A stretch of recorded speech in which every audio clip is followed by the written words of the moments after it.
కార్మికులు ఉన్నారనేటువంటి నిగ్గు తేలుస్తామని చెప్పేసి ఒక కమిటీ వేశారు. ఆ కమిటీ వల్ల ఉపయోగం ఏమైనా ఉందండి? ఆ కమిటీ అంటే ఏంటి?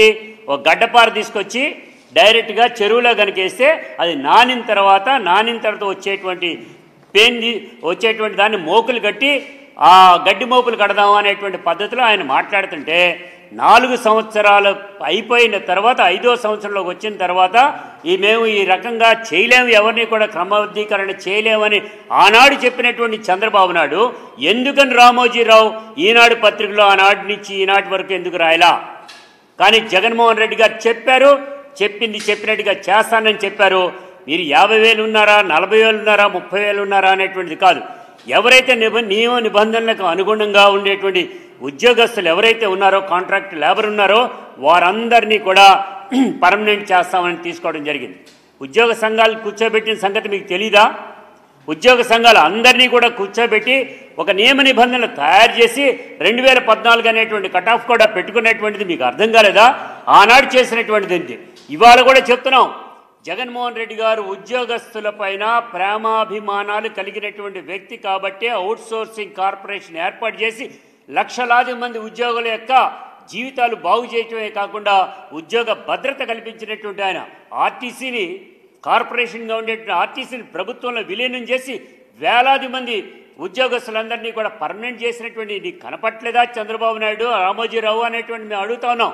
ఇదే కాదండి, ఇవాళ దీనిలో కూడా మీరందరూ కూడా తెలిసినటువంటి విషయం, ఈ ఉద్యోగ సంఘాలన్నీ కూర్చుని నియమ నిబంధనలు తయారు చేశారు. అదే కనుక కాదు అనుకుని కనుక ఈయన మొత్తాన్ని కనుక కళ్ళు మూసుకుని మొత్తం అందరినీ కూడా చేసినట్లయితే ఇదే రామోజీరావు, ఇదే చంద్రబాబు నాయుడు అడ్డగోలుగా ఇచ్చేశారు, మీ ఇళ్లలో వాళ్ళకు కూడా ఇచ్చారనేటువంటి మాట మాట్లాడుతున్నారు. ఒక ప్రభుత్వ సంస్థలో ఉన్నప్పుడు, ఒక ప్రభుత్వాన్ని నడుపుతున్నటువంటి పద్ధతిలో ఒక నియమ నిబంధనల ప్రకారంగా వెళ్ళేటువంటి స్థాయి జగన్మోహన్ రెడ్డి గారికి ఉన్నది కాబట్టి అందరు ఉద్యోగస్తుల్ని ఒప్పించి ఈ రకంగా తీసుకోవడం అనేటువంటి జరిగింది.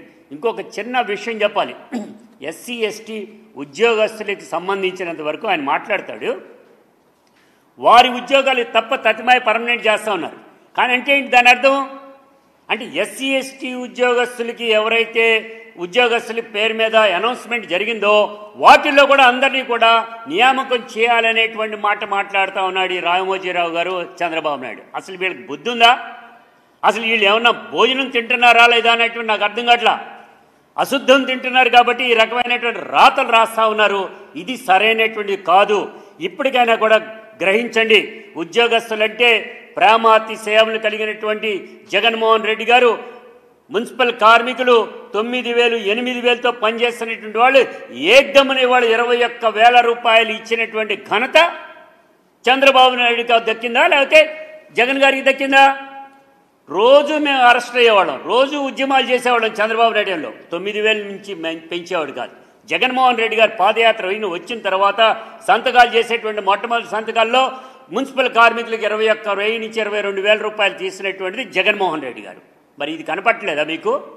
అదే కాదండి, కార్మిక వర్గం ఎక్కడైతే ఉందో, ఎక్కడైతే కార్మిక వర్గం ఆటో డ్రైవర్ల 10,000 ఇస్తున్నారు, దర్జీలా దోబీలా వారందరికీ 10,000 రూపాయలు ఇవ్వటం అనేటువంటి కార్మికులే కదా వారంతా.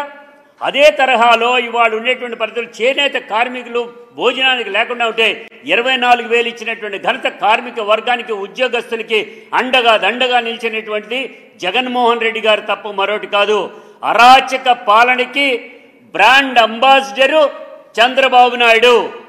అందుకు గల కారణం ఉమ్మడి రాష్ట్రంలో ఉండగా నవరత్నాలు లాంటి ఫ్యాక్టరీలు నమ్మేసి వేలాది మంది ఉద్యోగస్తుల్ని రోడ్డున పడేసినటువంటి ఘనత నీది కాదా అనేటువంటి అడుగుతున్నాం.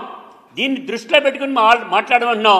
అంతేగాని ఈ రకమైనటువంటి తప్పుడు వార్తలు రాసి ప్రజల్ని ఏదో మభ్య పెడదాం అనేటువంటి చూస్తే ఏ ఒక్కడు నమ్మరు.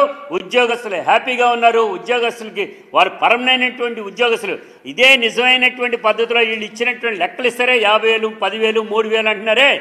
నీవు గనక ఉద్యోగస్తుల్ని గనక పర్మనెంట్ అయినటువంటి వాళ్ళని గనక నువ్వు బొమ్మలేసి రాస్తావు కదా, అది రాయలేకపోయావంటే దానికి కారణం ఏంటి? వాళ్ళందరూ హ్యాపీగా ఉన్నారనేటువంటిదే మనకు కనపడతా ఉంది. ఈ రకమైనటువంటి రాతలు మానుకోవాల్సిందిగా కూడా మాట్లాడతాం. అదేవిధంగా పాశుపతాస్త్రం అనేటువంటిది ఓటే అనేటువంటి పాశుపతాస్త్రం అని అంటున్నాడు ఆయన. అయ్యా చంద్రబాబు నాయుడు, 2019లో లాగిపెట్టి కొడితే వెళ్ళి బంగాళాఖాతంలో పడ్డావు. 23తో సెట్ అయిపోయి.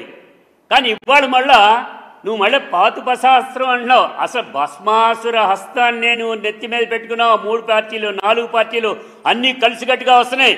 మీ అంతటికి మీరు సఖ్యతగా ఉండి తేలితే సరిపోతుంది. బత్తాకాయ అంట మొత్తం తొక్క తీస్తే తెలుస్తుందట. ఏ తొనక ఆ తొన విడిపోతుంది. కలిసి ఉండే పరిస్థితి మీకు ఉండదు. ఇప్పటికే ఈస్ట్ వెస్ట్ గోదావరిలోనే మనకు అర్థమవుతోంది. జగన్ ప్రభంజనం కనపడుతూ ఉంది. రాబోయే రోజుల్లో జగనే ముఖ్యమంత్రి అయ్యి తీరుతారని కూడా ఈ సందర్భంగా కూడా తెలియజేస్తా ఉన్నాం.